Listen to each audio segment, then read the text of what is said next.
and welcome to this edition of Startup Central. I'm Nayantara Rai. This is the only show of its kind on Indian television dedicated to, as the name suggests, startups, technology, innovation, entrepreneurship, disruption. Basically, if it falls under the gambit of the new economy, it's going to be here on your favorite channel, ET Now, every weekday at sharp 6 p.m. I think we said a lot about all the unicorns that have been minted in 2021. 2021 is also turning out to be the year of consolidation as well as exits. And here's one more. The Good Glamm Group, which has been on a serious acquisition drive, already done 4 M&As this year, has announced its 5th. It is, yes, you know about it already, Miss Malini, which has some of the juiciest Bollywood gossip. But Miss Malini also has other divisions, whether it's to do with celebrity management and a lot more. I'm, in fact, going to be talking to the person behind all of that, the lady of the hour, Malini Agarwal herself. Thank you so much for joining us here on ET Now. It's a big, big day for you. You're doing this transaction with the Good Glamm Group. The press release is quite clear. You're still going to be involved. So I guess it's just to get, upwards, onwards, getting bigger? Thank you, first of all, for having me. This last 2 days have felt quite surreal because I've literally, grown this baby myself for 12 years. A dream that started off on a sofa with 2 people before the word influencer existed. So it feels kind of crazy. It still feels like pinch me moment. And this is the first time that, a company has acquired a personality-led brand, which just goes to show what the ecosystem is like right now. So yeah, I'm super, super excited. And like you said, we're going to still be running the MissMalini as is, but with even more better resources because of the Good Glamm Group, and of course contributing to all the things that they do. And I love the fact that there's a lot of collaboration. As you mentioned, they have been acquiring so many companies that fit in seamlessly with us, whether it's PopXo or ScoopWhoop or Baby Chakra. So very, very excited.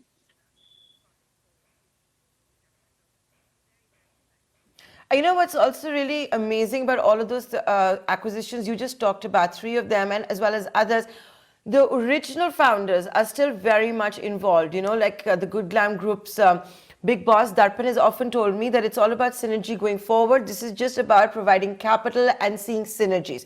So let's talk about that. What will your role be? And Malini, you have donned so many hats, whether it was an RJ to becoming an entrepreneur to still scoring lots of party invites despite having all the juicy gossip.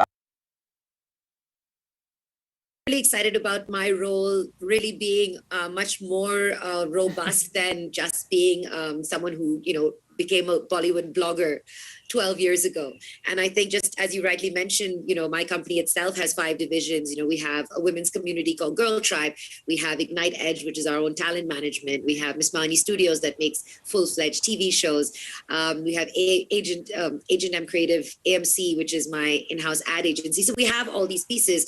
So of course I get to still, be the captain of that ship.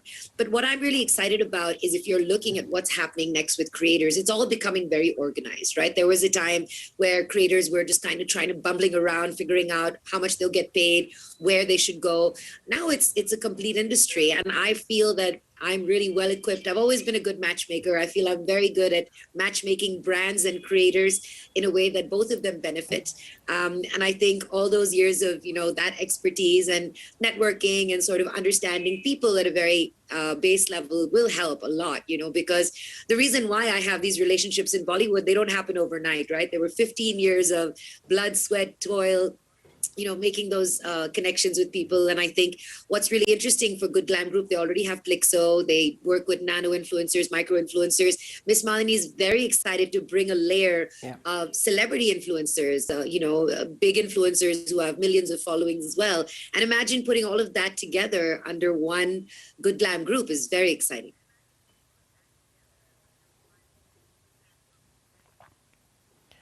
Absolutely, and that's the conversation I really, really want to have with you, because what the Good Glamm Group has been saying, and they've been trying to pioneer this in India, is content to commerce.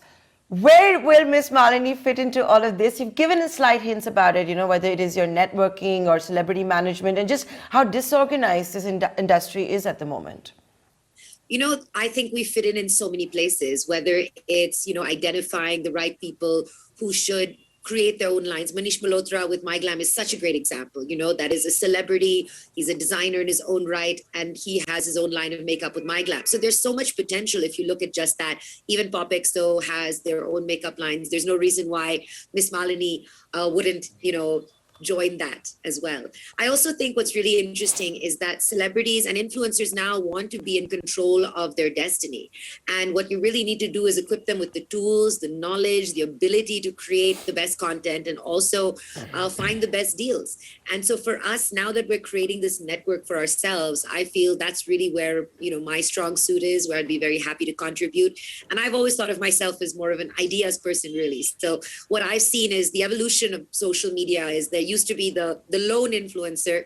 Now it's about creating community around yourself as an influencer, and brands as well. If you look at it, brands are starting to adopt very human traits on social media. They speak like people, they have fun repartee. So it's interesting that you can actually help brands craft their own personalities, and I'm quite excited to work on that too.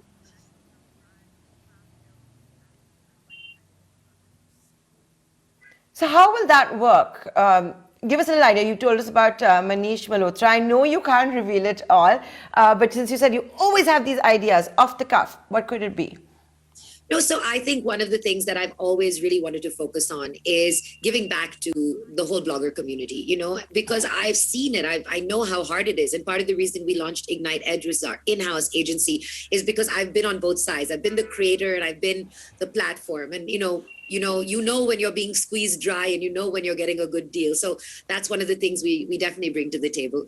I also feel, being able to create this community for women, which I'm very passionate about. It's an app on iOS and Android, and it's a positive internet. I think women today need a less fatiguing, a more supportive internet experience. And honestly, I'll tell you, one of the things that really attracted me to this deal specifically was how good the Good Glamm Group is and all their brands under them.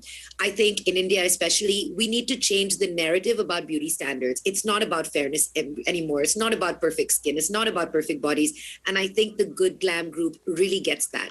And for me, I've had an amazing life, amazing career. At 44, I want to leave something behind that means something. And if I can make a difference in the beauty narrative, then I would have done something that I would be very proud of.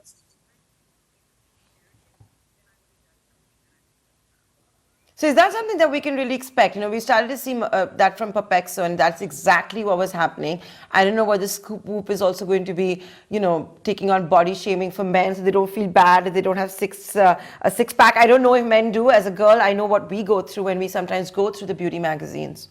Sure. I mean, there's a lot of that. And men, they have to sort of suck it up and not cry. And they're told all these things. And part of the reason that Good Glamm Group has acquired ScoopWhoop is because they do plan to get into men's grooming. And I think it's great because now we kind of have this league. I keep joking with Darpan. He's, acquiring this league of fabulous men and women, which are his superheroes that are going to come together and, become sort of the sisterhood or the BFFs. If you were to take the analogy of Friends, the TV show, and say, okay, now there's a bunch of brands who are friends online, we can do so much, And I think the message of positive masculinity, I always say, has to come from men. Men have to be, the ones that guide the next generation. Little things. I did a whole campaign about online sexual harassment. And I asked a guy once, why do you send creepy messages? And he said, so I can get your attention. So how do we teach them in a better way to get that attention? So I think there's a lot of legs to this. I think there's a lot of, content that we can create. I think that there are going to be creators tomorrow that do not yet exist. The concept of some genres of content, they're jobs that, we wouldn't have thought would exist today because of the pandemic. So I'm very excited. We've always been kind of very proud of being ahead of the curve. There was a showbiz desk which had Bollywood gossip, but we decided to launch Miss Malini Trending, which is a news desk about social media influencers and creators. And, I think that was something that was very unique.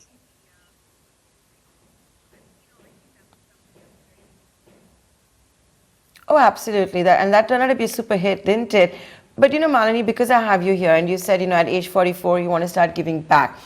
For all the Gen Zs or even those who are older tuning in at the moment with their own dreams or wanting to create content, I know that becoming an influencer is supposed to be the byproduct of that, but very often you see content creators creating content with that ultimate goal. what kind of advice would you give them? You know, I am asked this question so often, and I'm so glad you've asked it today. I would tell them a couple of things.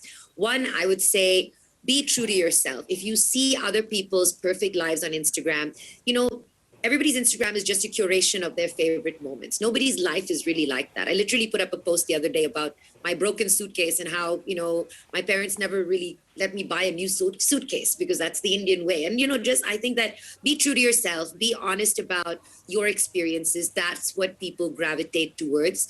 And the other thing I would say is that really think about how happy or unhappy your work as a creator is making you.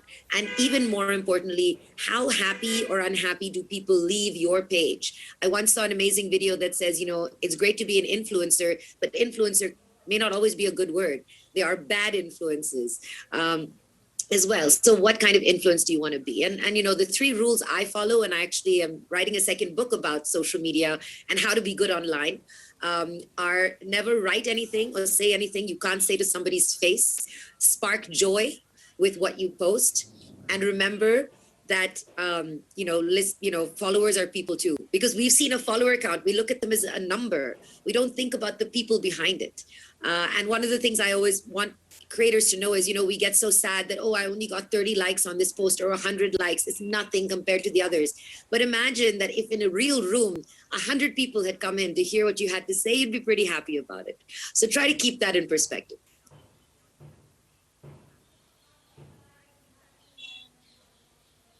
Those are really fantastic tips to have, some things that we just sometimes forget. And it's so easy, right, to be toxic and mean on social media. So especially if you have a tendency to do that, please listen once again to Malini on our social media platforms.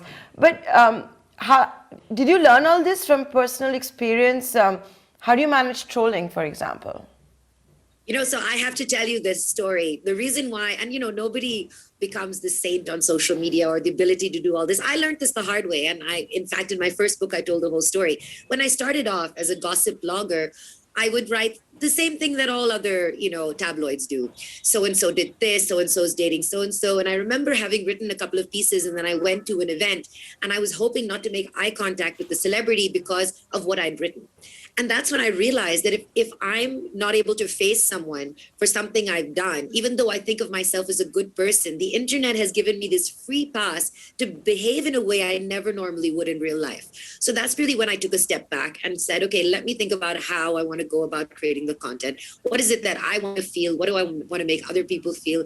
And that's kind of where all of this came from. Spark joy, I have to give full props to Mary Kondo for putting that concept in my head, where sparking joy may not always be about cleaning your closet, but it might be also about cleaning up your emotional baggage.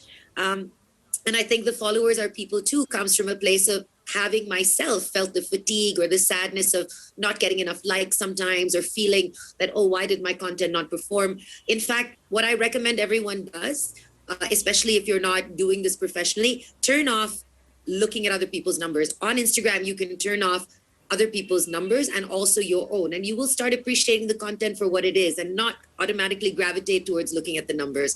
And it has actually been a huge mental health help from me, myself.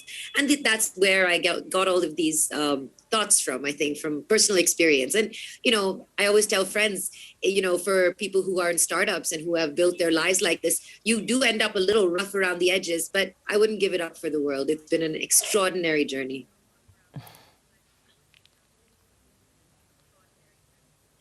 Oh, it has, hasn't it? And it's paying off. And how, Malini? I'll make this my final question. You've told us how you should look at creating content, how you can manage trolls. But I did notice that you spoke a couple of times about Instagram. And I know that's everyone's go-to platform like yourselves. But this entire trend that we're seeing of new platforms come up, especially after the TikTok ban, the void that has been created. There's so much that we're doing in India as far as regional content also goes. Where are you when it comes to all of that? So what we've also always been happy about is that we're platform agnostic. So we have from day one realized that you have to take the content to the audience. They no longer come to you. They don't do appointment viewing. So whenever we started, we had the blog, then we realized we should go to Facebook, then we realized we should be on Twitter, we realized we should be on Instagram. Until this date, we adopt all new platforms. So we do have content on Takatak. We do things on Clubhouse. And I think it's important to use all these platforms. What people have to realize is, especially if you're a content creator, find the platform that best suits what you're trying to do. You know, are you trying to have conversations? Are you trying to put up fun videos? And don't, try to use all the platforms if they don't always suit you. But I think there's a lot of potential now. And I think what's happening now is with this content to commerce, platforms are also becoming very wise about the kind of content they want to create. They themselves are, creating a creator economy to, boost their own content. So I think it's really interesting what's happening there. And to be honest, we ourselves launched our own app, Go Tribe, because we wanted to, create a positive, a happier internet experience where there's no likes and followers. It's all about positivity. You earn points, you can use them, redeem them to buy actual products. And the one thing I've been so happy about is there is proof that there is a kinder internet. We all talk about the toxic internet and how sad it is and how creepy it is. But the thing is that the internet and the people on it are not an alien nation that showed up. We are social media. So it is literally up to us to change our behavior and our virtual reality for ourselves and the generations to come.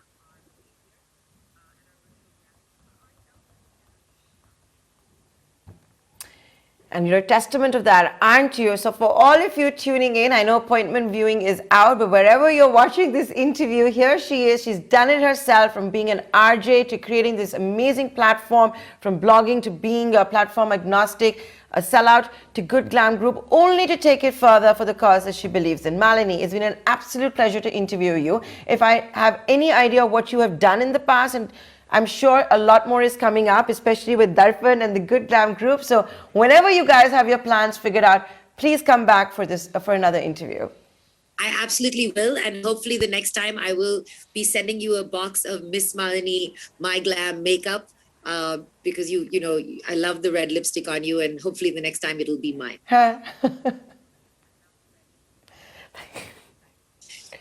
Okay, thank you. I will hold you to that. Thank you so much. Thank you so much for your time. I really appreciate it. Thank you so much.